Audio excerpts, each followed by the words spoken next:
this would be, the analysis and the points I brought out would just be a great starting place for, real scholarship. I've tried to encourage others, to go into this. I lay out these facts in my next books, but obviously, just I don't have enough time and energy to do all of this work. And I'm hoping that more people will start to pick up the idea of the Quattro Coronati's role in both the foundation of Israel and the creation of the Nazi Party, because both of those phenomena are very much beholden to the British Freemason lodges, and yet this isn't something that we don't get this history, and we have to dig through all of these research materials to find any of this stuff. So I'm sorry to be long-winded about No, this, no, but I this is think it is wonderful. important, to get these ideas out, and to encourage academics and scholars and independent internet people. It's it's a very difficult kind of subject to go into. It's hard to go into it without creating, because first of all, you have the charge of anti-Semitism is hurled almost immediately at people wanting to talk about this in a objective way. But beyond that, there are a lot of like far right, alt right people they take the position that that Hitler was good. They're like this kind of fringe kind of political, and they are very opposed to these ideas. So um, you you get to a position where you kind of piss everybody off. But that just shows you're on maybe the right track, because this stuff has been hidden, and you know the kind of the broad outline that I presented, and I think that there isn't enough, and I don't have enough like research power to really be conclusive about this. But man, it sure looks suspicious to me, and I would sure like to see this as an area of research taken up by schools, by institutions. I mean, this is, there's all of these New Testament scholars. There's all of these kind of historical departments, in universities. What the heck are they doing? Right. Nothing. They're just regurgitating ideas which are, now that the independent media is coming into existence, are really, um, being exposed as not as solid as we were led to believe. And so here, this is an area I hope that others will take it up and try to follow um, Blavatsky and that strand of mysticism into the creation of Hitler, and also the British Freemasonry, the Quattro Coronati group, into the what becomes the political force to create Israel, because those two strands, in my opinion, are the ones that really need to be understood. And I'd also like someone to find out, why did the Bolsheviks use the swastika Hmm. in 1917 as their occultist symbol? That would be another. I have one idea about that. Yeah. It's a great question. Before I could really express my perspective on why they chose the swastika, I have to do a little bit of preliminary explanation as to what Freemasonry is from my experience and what I've heard other Masons describe it as. So, this is a quote I've heard recited from many Masons. It is: Freemasonry is a peculiar system of morality, veiled in allegory and illustrated by symbols. So the word peculiar here, I've laid out some of its philological foundations because I think they do relate to the ultimate nature of the order, for better or worse. So peculiar, you can see here, it also relates to not only to uncommon or odd, or something that is a particular group is known for, but also for money. And when you look at the connection between the Knights Templar and central banking, the central bankers have, for the most part, taken over the world and conspired using secret societies as a means to, as Joe has shown, finance groups like the Theosophists, who can socially engineer culture to their ends. And they feel that they are exempt from karma because they lay it out symbolically to us. And this is how they treat their fellow Masons also. If you're a Mason who's an entered apprentice or a fellow craft or a master Mason, you're a portico Mason. You're only in the lower tier. And because of this, you're being deliberately misled. And Albert Pike's quote attests to that. He states, "The blue degrees are but the outer court or portico of the temple. Part of the symbols are displayed there to the initiate, but he is intentionally misled by false interpretations. It is not intended that he shall understand them, but it is intended that he shall imagine he understands them. Their true explication is reserved for adepts, the princes of Masonry. The whole body of the royal and sacerdotal art was hidden so carefully, centuries since, in the high degrees, as that it is even yet impossible to solve many of the enigmas they contain. It is well enough for the mass of those called Masons to imagine that all is contained in the blue degrees, and whose attempts to undeceive them will labor in vain, and without any true reward violate his obligations as an adept. Masonry is the veritable Sphinx, buried to the head in the sands heaped round it by ages." Albert Pike, 33rd degree, Sovereign Grand Commander of the Supreme Council, Scottish Rite, Southern Jurisdiction, USA. All right, next we've got the image of the Master of the Second Veil, which, for those listening at home, you have a gentleman with his feet splayed, shoving his right hand, into his jacket, obscuring it. So it's the hidden hand he's performing. And this is part of the Royal Arch Masonic degrees. Then you've got Vladimir Lenin, Joseph Stalin, and Karl Marx all performing this gesture, showing their level of initiation as Royal Arch Freemasons. The problem is they're all mass-murdering psychopaths associated with the worst crimes of the last century and a half plus against humanity. You've got the father of communism, you've got the architects of the Russian Revolution, World War I, and continuing on to World War II. Probably hundreds of millions of deaths collectively can be attributed to these Freemasons. Now, I don't know of any Freemasonic order has ever denounced or disowned them or explained this. Maybe I'm lacking critical information. If you're a Mason or someone who has that knowledge, send it forward. I'd be happy to publish it. I'm just trying to get to the truth here. That's why I call it Gnosis, because I want people to discover the true nature of our reality together through open inquiry and dialogue and discourse and debate if it's called for. For those listening at home, if you really want to understand this on a deeper level, you need to see the slides, but I'm going to do my best to try to illustrate what they are verbally. Okay, so next slide, we've got William Blake's depiction of the great architect of the universe, or the demiurge. He's setting his compass upon the great deep.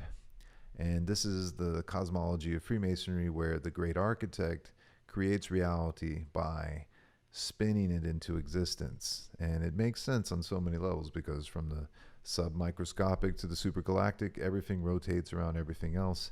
Everything's whirling. And when you think of Yahweh as a storm god, perhaps that's another interpretation.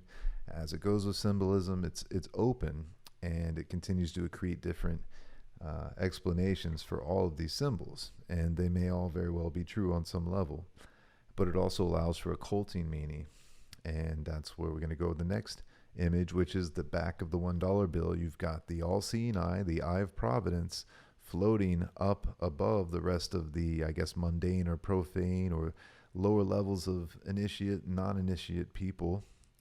And Annuit Coeptus means he favors our undertaking, referring to their version of God. And then Novus Ordo Seclorum, meaning new order of the ages. Next slide here, we've got a pink line superimposed upon the angle of the Great Pyramid, or the pyramid for this illustration, and it's 23.4 degrees. You can look to the right and you'll see that this happens to be the exact same angle that our Earth's axis is tilted over from 90 degrees relative to the plane of the ecliptic. Interestingly enough, the complementary angle to this axial tilt is 66.6 degrees. So you take 90 degrees, you subtract 23.4, you get 66.6. So the four seasons, as we know them, are a result of this axial tilt, and this has import for the dying god cults of the mystery school religions all over the globe. They follow the seasons: Osiris, Christ, Attis, Adonis, Abraxas, you name it. They're all defining themselves according to nature's process through the ages or through the years.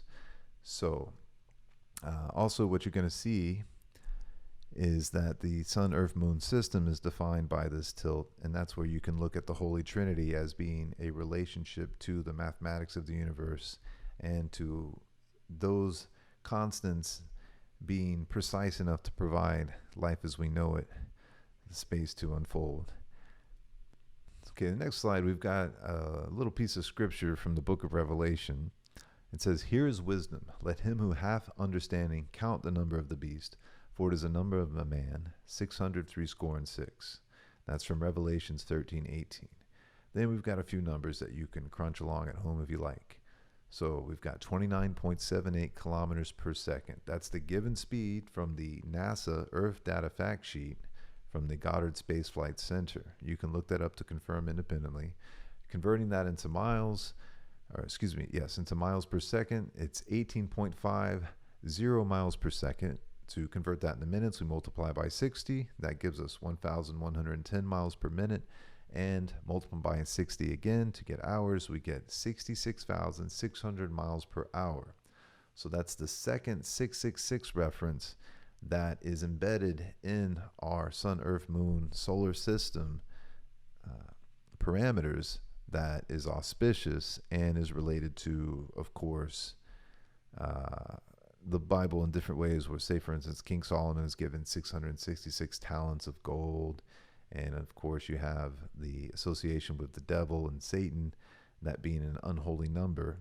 But this is all Kabbalah. This is all a way of kind of compressing and providing a condensed associative train of information that can be unpacked according to one's level of understanding and provide new insight. That's not inherently evil, but it is a method of obscuring different interpretations of information. So a Christian literalist would look at this and maybe shriek in horror because they've been programmed to, whereas, say, a Kabbalist or a Freemason esotericist would say, well, this is related to the blueprints of the heavens that the great architect laid out. And they're both true in some regard. That's where it gets tricky. Also, if you take the number 1318, multiply 13 by 18, you get 234. If you reverse or mirror that number and add it to itself, you get 666 as well. So that's kind of a wink and a nod from the Kabbalist who originally designed the scripture. If you listen to Joe Atwill, if you follow his work, most likely it was Domitian Caesar. And that's, if you want to dig that up yourself, go read Shakespeare's Secret Messiah. You don't have to, but I suggest reading Caesar's Messiah first. Then you'll get the most out of it, but you can skip right ahead if you want. Okay, this next slide, a lot of information here, a little more detail. So, Annuit coeptus, it means Providence favors our undertakings, or Providence has favored our undertakings. But what is Providence? Providence has a lot of meanings. And also we see deeper information about the origin of the phrase Novus Ordo Seclorum. It says here, the phrase is a reference to the fourth Eclogue of Virgil, which contains a passage that reads, and so I'm going to skip right ahead to the third line. It says, now justice returns, honored rules return, or return of Saturn's reign. So Saturn, or Satan, or El, as he's also known, as well as, so many other multiplicitous interpretations of this storm god character from the Middle East, is potentially who's being described here as Providence. So they're the ones favoring this undertaking of Freemasons to create the new Atlantis, the New Jerusalem, America. You can see some of the different names for Anu are the Sky Father, King of the Gods, Lord of the Constellations, Allah, El, Il, Elu, God, Yahweh, Aeon, Uranus, Zeus, Caelus, Sol, Jupiter, Satan, Lucifer, and Samjaza, god of the sky and heaven. Titleist, the one true God, the monad, Parabrahman. So I think that's at least 10 different names for this deity. So each of those could, in fact, be who they're referring to. And that type of syncretic organization allows for a lot of loose interpretation because each of those could have its own respective belief system that they could cite. And if you didn't know that there were different interpretations or different names for the same God, you'd be totally blind to what was being espoused as to their nature. And if it's Satan and Yahweh all at once, it lends credence to the Gnostic belief that the demiurge was in fact an evil god and that this realm was ruled over by said evil force. I'm not saying I align with that view in particular, but the battle of good and evil has raged on in the time of man, as far as I know, since day one, since our inception. Okay. So altogether, Annuit Coeptis Novus Ordo Seclorum means Providence favors our undertaking for the new order of the ages. What is the new order of the ages? Well, this is where we get into astrology and astronomy, as well as deep time, larger epochs of time that have played out, and different perspectives as to how they relate to evolutionary cycles of man and our ultimate destiny, at least in regards to what Freemasons believe about the nature of reality and their place in it and what their objectives are on different levels. Next, we see The Ritual of the Operative Freemasons by Thomas Carr, MD, PM, so medical doctor, past master perhaps. MD may have a Masonic definition that I'm not aware of. It says here, the swastika is probably the most ancient and most widely distributed symbol that has ever existed. The author, in another paper, has traced it back to the Great Yellow or Turanian race and shows reasons to believe its distribution took place in the Bronze Age, and that it was originally the emblem of the rotation of the 7 stars of the Great Bear around the polar star and was the symbol of the Most High God, who there reigned and ruled the visible universe. Among operative Freemasons, the 7th degree candidate is taken into a vault under the Grand Lodge room, and from the darkness looks up to the center of its roof and there sees a large letter G, from which a plumb line is suspended, which hangs down into the chamber in which he is placed. He is told that this plumb line comes down from the pole star and that the swastika is its symbol. The swastika is depicted on the sacred pedestal in front of him.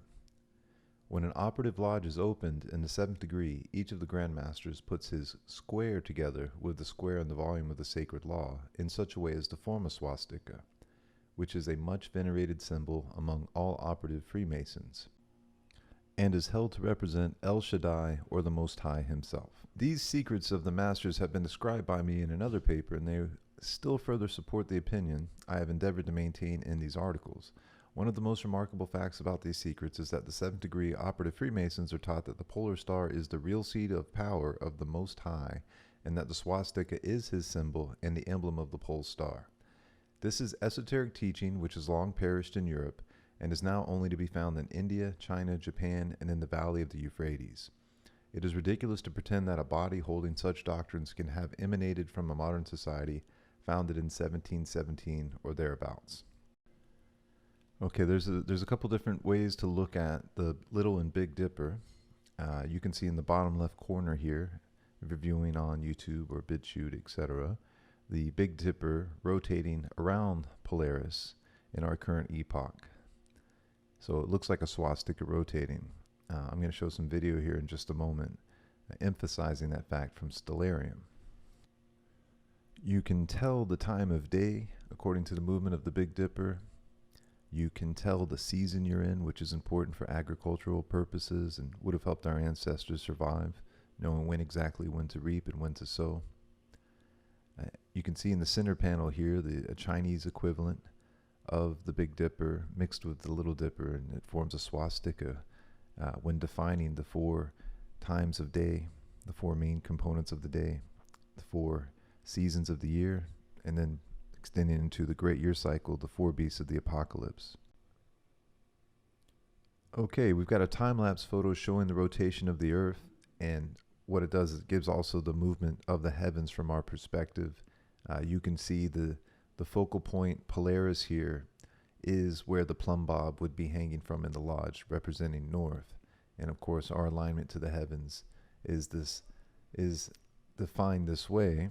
And in the right panel, you've got the Milky Way galaxy spiraling out swastika-like as well.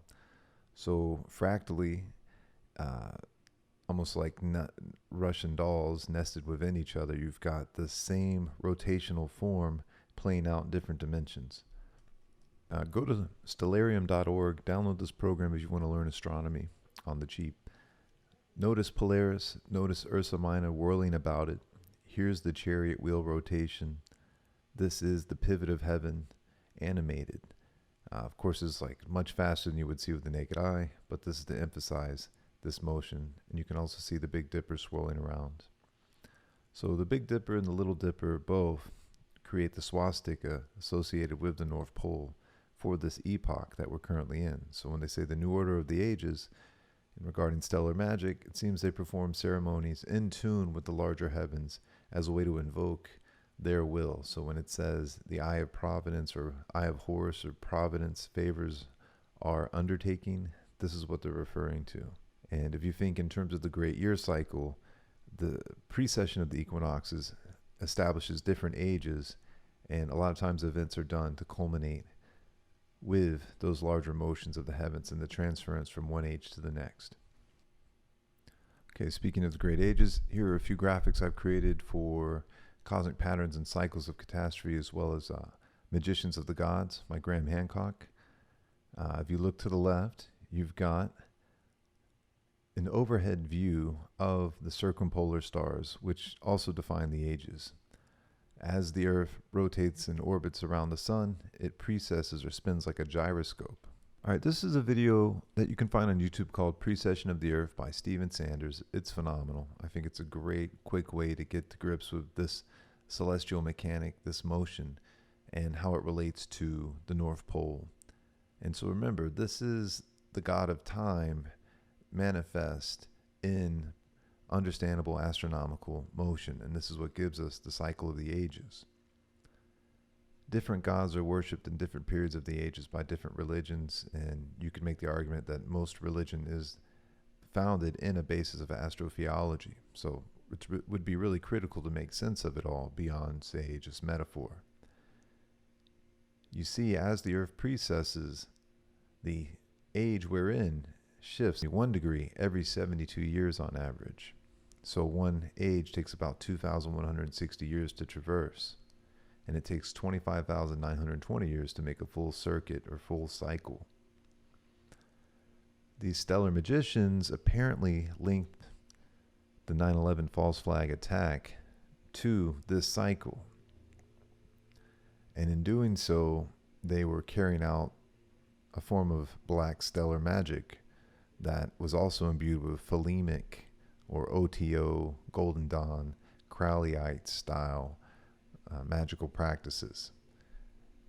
Thankfully, it seems the New World Order is failing now, and they're being exposed, but they're still coming for us. They're still trying to destroy us with the FOVID monstrosity, and so many other ways they're trying to get us to sacrifice unto Molech, whom they've essentially sold their souls to for worldly power. So there is some real power in this belief, at least, if nothing else. And I've got an article on the website, 9/11, Gnosis, and Cycles of Catastrophe. Check that out if you want to get a little bit more insight into that. And also check out the book by S.K. Bain, The Most Dangerous Book in the World, 9/11 as Mass Ritual, to get a really thorough breakdown about the Phalemic connection to all of this. And if you look at the Podesta emails, you see Hillary Clinton and others using the terminology Phalema, looking for Phalema favors, and of course they're associated with sex trafficking, which is the abusive black magic of the Skull and Bones Society and other negative mystery school religions. So I don't see Freemasonry as being exempt from that. I don't know. I'm not an expert in black magic, but I'm just here looking for the truth, so I thought I'd share that. All right, back to the previous graphic. Just to meditate on this, get familiar with the motion, recognize the pattern of the heavens, how it relates to sacred geometry, how it relates to freemasonic practices. The lodge is seen as a microcosm of the universe, the solar system, the earth. It appears that there's really not much difference between initiation into witchcraft and into Freemasonry. You were met by the high priest or high priestess at that time, usually with a sword to your chest. When I went to enter the lodge, a sharp object was put to my left breast. And I was warned that should I reveal any of the secrets of Freemasonry, to know what to expect.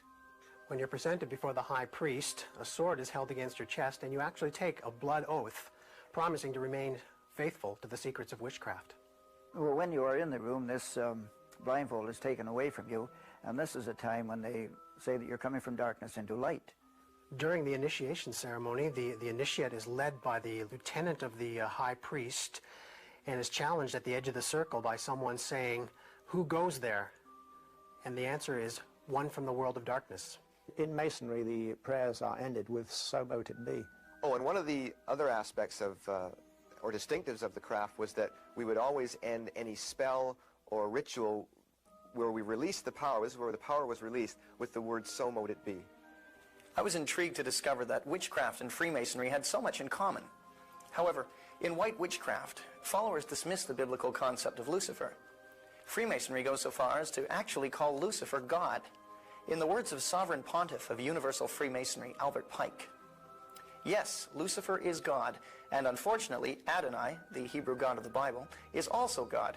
And the true and pure philosophical religion is the belief in Lucifer, the equal of Adonai, but Lucifer, God of light and God of good, is struggling for humanity against Adonai, the God of darkness and evil. Listen to the words of 33rd degree Mason Manly P. Hall. When the Mason learns that the key to the warrior on the block is the proper application of the dynamo living power, he has learned the mystery of his craft. The seething energies of Lucifer are in his hands, and before he may step onward and upward, he must prove his ability to properly apply this energy. Of the literally millions of Masons worldwide, how many of them are actually aware of the true meaning of the Masonic symbols? The answer is very few. Since most Masons never go past the 3rd degree of the Blue Lodge, the rank of Master Mason, the vast majority of them never discover what they're involved in. And they never will discover what Freemasonry is all about, unless they venture into the higher levels of the Scottish Rite or the York Rite. In fact, they're not just ignorant, they're deliberately misled by their superiors in the lodge. In the words of Masonry's own authority, Albert Pike, the blue degrees are but the outer court or portico of the temple. Part of the symbols are displayed there to the initiate, but he is intentionally misled by false interpretations.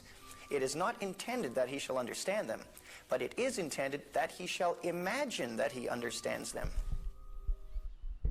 All right, there you go. So the connection between witchcraft and the craft of Freemasonry is laid bare in regards to their initiatory rituals and what you can expect if you violate these sworn oaths. And there are multiple examples of those oaths being taken very seriously and people involved being murdered, especially when it comes to the OTO and Golden Dawn and offshoots of Freemasonry linked to Aleister Crowley, which is linked to British secret intelligence, MI6, MI5, and so forth.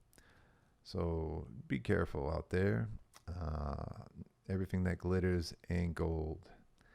Now, this next slide, you are going to get another perspective on the swastika symbolism as it relates to comets. And comets are nature's thunderbolt, or the Vajra, the destructive emblem of the gods in Tibetan and Hindu metaphysics. So here you can see in the bottom left corner, this is from the 2nd century Han Dynasty. It's an astrology manuscript, ink on silk. And in the far left, you see a very obvious swastika. And then you see different examples of how the swastika can manifest as viewed by humans, witnessing them in the heavens. And they can be portentous of feast or famine. They can lead to the celestial agriculture being beneficent and seeing increased reaping of the harvest, especially as it relates to grapes and wine. It can also be a portent of absolute destruction, the overturning of civilization and revolution. So there's a lot going on with these mystery schools in terms of their symbology and their according of the history of man that's been suppressed or occulted. You can see the Tula Society emblem with sword superimposed by the swastika on top of it. So it's different ways of viewing the comet. And in the upper right, you've got someone did an artistic rendition of what a comet might look like. That's actually the Pan-STARRS comet, and then they've added the swirl. So imagine that spinning overhead, maybe for a year plus, and even visible in the daylight. It's when you think of the cloud of smoke being visible in the heavens that the Israelites were supposed to be following. This is another potential symbolic representation of Scripture that could be de-occulted. All right, so just different ways to look at this phenomenon. And of course, comets and asteroids are nature's warheads. Look what happened to the dinosaurs 65 million years ago. They were absolutely raised from the pages of history in the Yucatan Peninsula. And there's the only thing really preventing this from happening again is our capacity to predict and map those objects in space, as well as maybe not pissing off the Creator God by allowing things like, massive child sacrifice to extract adrenochrome, which we are literally seeing. And for those with the eyes to see and the ears to hear, don't let someone else dismiss these as half-baked conspiracies. Do your own research. I'd be happy to point out resources, especially if they happen to be a Mason. They're compromised. They can't speak freely on these issues. And if it doesn't pad their bottom line, chances are they've already dismissed this out of hand, because that's the type of person they are. If it comes to children and people being protected from Satanist and bloodletting rituals that, link to their own secret orders, they just prefer you not even bring it up, and they're going to dismiss you as some type of conspiracy theorist. And it's completely contradictory to who they present themselves to be. These are false idols and prophets who are more interested in profit than telling the truth. And like any narcissist, they're liable to project their own sins onto their victims. So I can't take them seriously, and we all know who we're talking about here. They can continue to send cease and desist orders if that makes them feel powerful or important or special, but there's no legal out for compromising your integrity. All right, so there you have it. There's the nitty-gritty on why they have sworn oaths of secrecy, because when people realize that you're doing black magic, they're going to see you as an enemy and not someone they want to deal with. You will be seen as an outcast. And so the hidden hand, Moses, when he supposedly meets Yahweh on the mountain, Yahweh convinces him to shove his hand inside of his jacket, and he says, look, it's leprous as snow. Well, this is more mystification. Leprous can also mean scaly, so I think in a way it's again like peculiar. There's multiple interpretations, but one of them, rather than just being white as snow, it's also describing you're becoming sinister and snake-like by maintaining a false front, by holding within you dichotomous positions and cognitive dissonance, and embracing sociopathy. You're being dishonest. And I don't think Yahweh is God. Why does God need babies' foreskins? Why does God need men to castrate themselves symbolically through circumcision? Why would God need any of that? It makes no sense. It's a witch's covenant with some elemental force. And Yahweh is the four elements. So again, it's a pagan system. Yud, He, Vod, He. That's fire, air, earth, and water. And this is a way that they can use the Bible to obscure their true intentions and to keep the people in the lower levels befuddled and hoodwinked. And it's time we grow up as Americans, understand that Kennedy was trying to warn us and that these people are murderous savages, and that no Mason should be trusted. They should not be allowed to hold political office. I don't care that George Washington was a Mason. What it's morphed into, if it was in fact good at that time, is nothing to be proud of, and we need to fling open the doors. Notice that Masonic temples do not have windows. There's a reason for that, guys. It's black magic, it's witchcraft. They presume that they have the right to do this, and their so-called libertarian values are really just saying, allow me to live as I want without any moral compass, even though they also project that they are moral individuals. It's all a fucking sham. All right. That's some of my perspective. Now we've got a graphic here that I made based on Randall Carlson's research as a catastrophist geologist. And these are events in the time of man, anatomically modern man, in the last 144,000 plus years, that were each so destructive that they would be able to reboot civilization as we know it.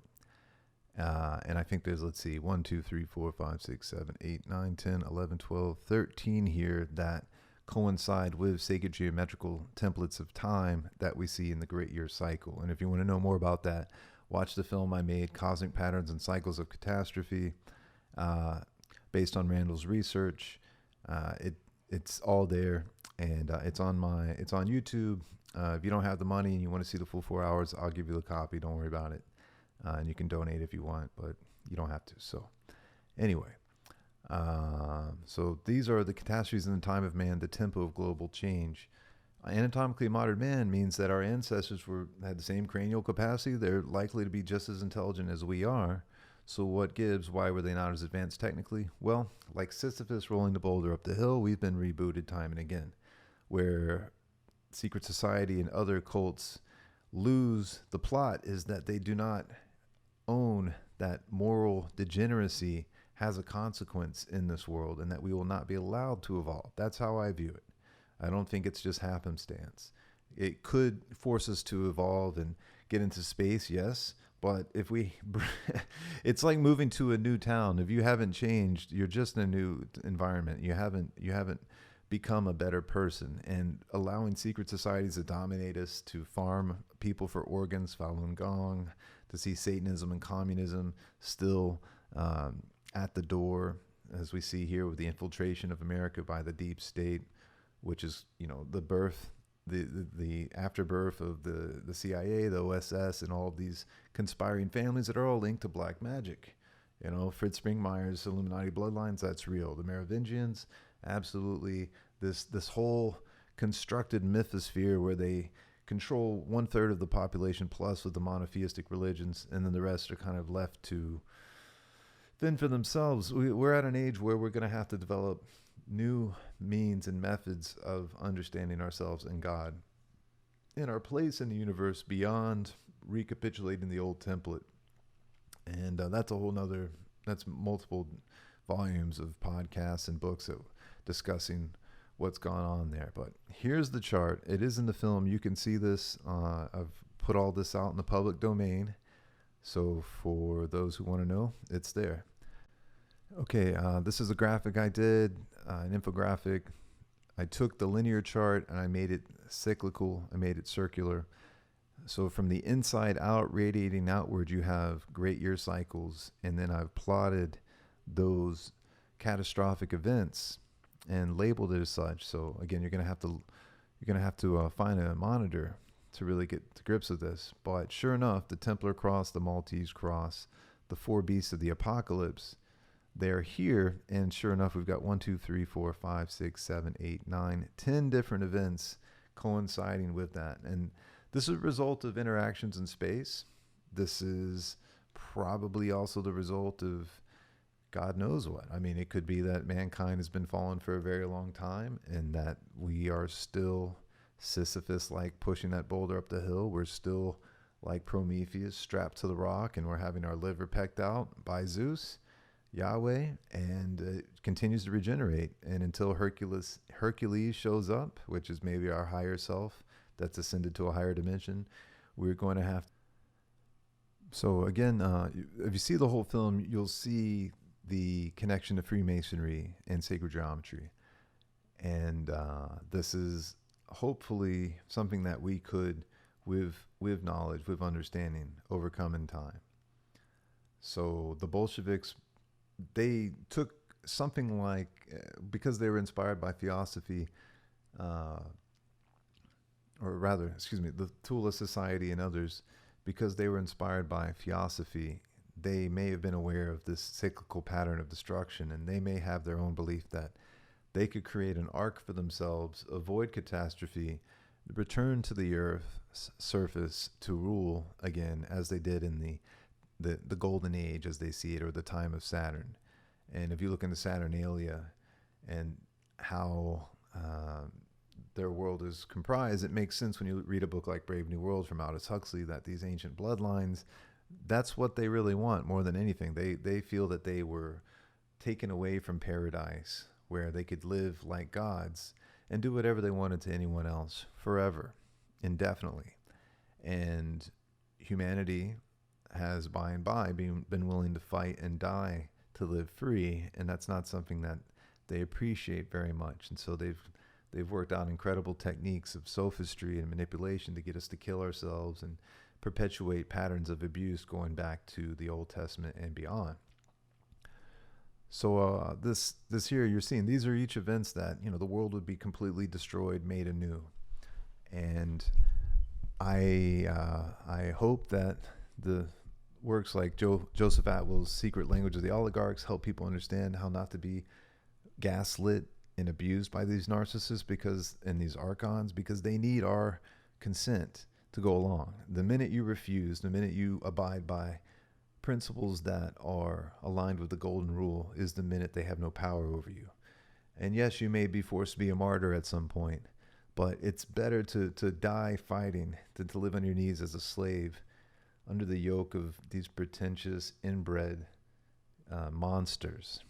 Yes, they're monsters, truly. And they're involved in black magical practices involving incest and bestiality and, the cake of light, you name it. There's the evil Eucharist. If you read Joseph Atwell's work, you'll see that they're cannibals, literally, and they force their victims to become cannibals, as you saw with Titus Andronicus. And it's this back and forth between people who are power mad and truly retarded. It's nothing against people with Down syndrome. They're angels as far as I'm concerned. It's humanity that's retarded. People who are of no fault to their own have different genetic expression. Oftentimes they're humbling us and requiring us to become better stewards and servants to those who need our guidance and our love. And so they're our teachers. But the real retarded people are the Masons and others who, so full of themselves and needing something to overcome the shame, I guess, they feel that they have the right to manipulate and shame others. Okay, so you can see the four beasts of the apocalypse here, and that these events are represented in the pattern of time in association with those four watchers, or those four corners of the heavens. So I hope this lays clear a little bit of what their whole mythology is about. Yes, there's real impressive scientific information embedded in these scriptures, but it is something where when it's doled out only to insiders who swear blood oaths, I think that's an obsolete mechanism at this point, with quantum computing being able to override our best encryption. You might as well get comfortable with the idea of not having privacy, at least in the public domain, but your internal privacy, your communion with the Creator, is your birthright. And for those who choose to seek dark power, well, perhaps you should consider that whatever is powerful enough to create this world is also powerful enough to really search your heart and know who you really are, and bend reality to teach you the lessons you need on whatever level. And if you're thinking that you're exempt because you swore oaths to ancient Babylonian trickster gods, well, good luck with that. And that goes for, all the secret society members out there. You're fooling yourselves. You're just mortal. You're not God. You're going to die someday. You might as well come correct before it's too late. Okay. On that note, I'm going to turn it back over to Joe. In the flow of conversation previously, I wasn't able to condense. This is almost 30, 40 minutes of material into my answers. So I realized that I was going to have to take some time out and edit this and slice it in to the conversation later. So this is not the original continuity of the discussion, but I think it does a good job for at least establishing some of what Freemasons believe regarding the swastika and how they, in different levels, convey this information. I don't think most Masons are aware of the catastrophic aspect of it, but it is implied because they do in their symbolism have arcs and comets and this craft legend where they take refuge in the earth as Adonai or Yahweh bombards them. Again, you've heard my perspective. I think it's more of a moral issue. I think if we really were serious about creating a harmonic environment for our fellow man, and creating a universal brotherhood, then secrecy needs to go. Secrecy is a means of manipulating and holding power over others. And this is, you can see the rats scurrying with the release of things like the Podesta emails. You can see them none too happy that their method of control is being exposed, and that their puppets in Hollywood are being exposed for what they are, which is just minions of secret society. So withhold your ability to collapse the waveform from these idols. Don't worship another person. Don't put them on a pedestal. Don't celebrate anyone. Celebrate yourself and God and family. Be your own best person. Find your own way. Because trust me, the people who try to manipulate in this world, they can only do it with your consent. And you don't need to give that to them. Makes a lot of sense. Yeah, I mean, I certainly know. I've been shown material that the swastika is relating to celestial phenomena. And you've done a much clearer explanation than the stuff I was sent. But that they were saying that the swastika is a Masonic representation of celestial events. Yes. That's what it is. And someone sent me a book. It was written in 1890 on operational Freemasonry that has that statement in there, but they don't specify exactly what it's about. They just say that the swastika is our symbol. Interesting.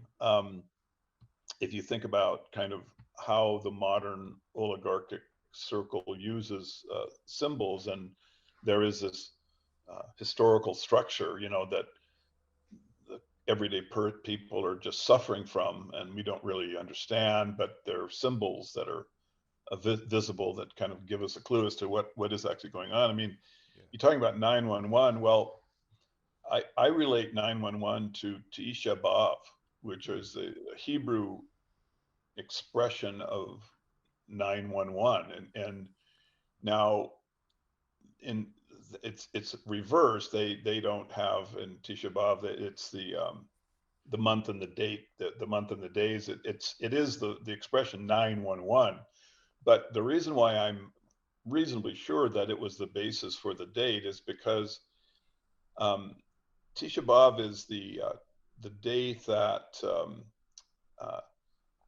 the Temple of Jerusalem was destroyed. Oh. On two separate occasions. In other words, the temple was destroyed Yes. by the Babylonians, I believe, and then again by the Romans. And Titus claimed that the temple was destroyed on this date, the same date that 1,000 years earlier, the first destruction of the temple. So in other words, you've had two temples, they've both been destroyed. And it was on the same day, this Tisha B'Av. Now, that is represented as 911, the ninth day of the 11th month. So people say, well, but wait, Joe, it's not the same thing. Well, you have to remember, if my analysis or suspicion is correct, they're basically linking and mocking to the typology that the Romans used. And so the dating system, which created the second destruction of the temple, is completely artificial. It's typologic. They're just linking it to something in the past, and they're just doing it, with kind of crude numerical symbols that they're linking together. Yes. Well, not necessarily crude, but anyway, so it is in the spirit sort of the Roman typology, that this reversing of it. And so you have the three buildings being destroyed, like the Trinity, the Flavian Trinity, you know, representing. When I, you know, for someone, you know, who's kind of familiar with the Caesar's Messiah analysis, you look at the 911 and you go, wait a second, this sure seems a lot like a kind of a commemoration, a typologic sort of rebuttal to the destruction of the temple. You know, this is you know, just a response that's kind of reverses everything, and that would be in keeping with, for example, the reversing of the gospel story that I show in the Shakespearean literature. You know, if you look at Titus Andronicus, you know, how clearly the stories in the gospels are just being rewoven symbolically into stories in which the Gentile nobility suffered the same fate that the Jewish nobility did, and that is cryptically depicted in the gospel, where the Hasmonean royal family is being mocked as the disciples of Jesus, and then they are unwittingly eating human flesh at the Last Supper, right? God.